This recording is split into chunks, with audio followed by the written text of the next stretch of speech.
This is a little poem I wrote. It's a once-off about growing up on Grand Canal Street. So I hope if for anyone that came from the area or remembers the area, especially around the meat factory there, that it gives you a bit of a giggle. This is the story of little me from Grand Canal to the Irish Sea. I'd run to End for me salty bag of chips and a dose and a sniff of the sea and the ships. Someone's cleaning and singing as I'm passing the flats. Oh, Danny boy, and a bell to the mats. The smell of disinfectant would knock you for six, but no care in the world, she had your pick a mix. The snowballs, the lemon drops, the sherbets, the brunch, that was your eating, no room for lunch. Another adventure to be had, the excitement, the danger, sure couldn't be bad. As I look back now, I could smell every scent I remember, every hiding place and everywhere I went. By the factories we skated, passing the dogs home they mated. Yuck. Again, there's that smell. Could it be heaven or is it hell? Passing the meat factory, you definitely held your nose. Then you'd leg it into someone's garden and stick your nose in their rose. Herald or press, echoed from 4:30 as the newspaper sellers let out the first roar. The money was important if you wanted a bit of style. You knew the few bob would take you the extra mile. The winkle pickers, the rah-rahs, the ankle warmers, the hair. You flaunted it all with your devil-may care till your ma came round the corner and the skirt got pulled back down. Get that rubbish off your face, you look just like a clown. But we didn't care.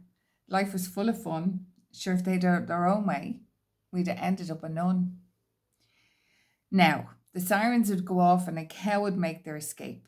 They would see their chance, the poor old thing, and run right for the gate. We'd hide in the bushes and watch it all unfold and think to ourselves, God, aren't we brazen? God, aren't we bold? But deep down inside your heart would be breaking for the fated poor cow. Someone's dinner he'd be making. Well, the summer dances were deadly. We'd dress up to the nines. You'd be wiggling as you passed a lad and watching for the signs. Will you go out with me?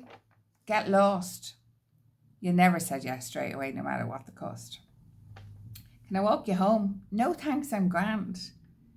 As you played it cool to the sound of the band. And sure, then you'd be raging on the long walk home because you knew it wouldn't have been a walk but a very exciting roam. You'd give out to yourself for missing your chance for a lovely snog and a very slow dance. But the Catholic guilt, well, it was always there, the main bloody thing that would ruin a good wear. May God forgive me for the sins I committed, but one thing's for sure, they won't be admitted.